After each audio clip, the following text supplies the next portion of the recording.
एक गांव में एक बुढ़िया अपनी बेटे बहू और बीमार पति के साथ रहती थी। उसे आंखों से नहीं दिखाई देता था। वह बुढ़िया गणेश जी की परम भक्त थी। नित्य ही वे गणेश जी की पूजा भक्ति बड़ी श्रद्धा से किया करती थी।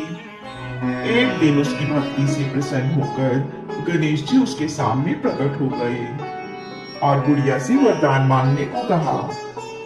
बुढ़िया गणेश जी के दर्शन करके बहुत खुश हो गई। उसने कहा कि प्रभु, आपके दर्शन करके मैं तो संतुष्ट हो गई।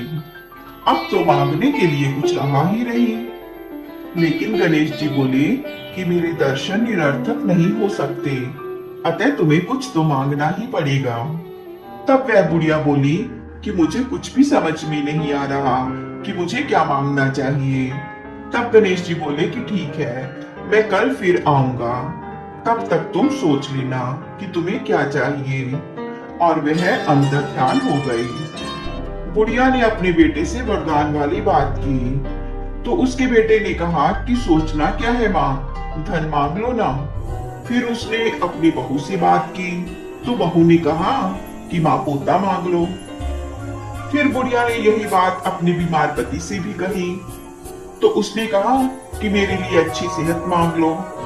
बुढ़िया ने सभी की बात सुनी, परंतु उसे कुछ समझ में नहीं आ रहा था। उसने सोचा कि चलो एक बार पड़ोसन से भी पूछ के देख लेती हूँ। तो उसकी पड़ोसन ने कहा कि तुम किसी और से कुछ मत पूछो, अपने लिए आंखें क्यों नहीं मांग लेती हो। बुढ़िया पूरी रात सोचती रही। सुबह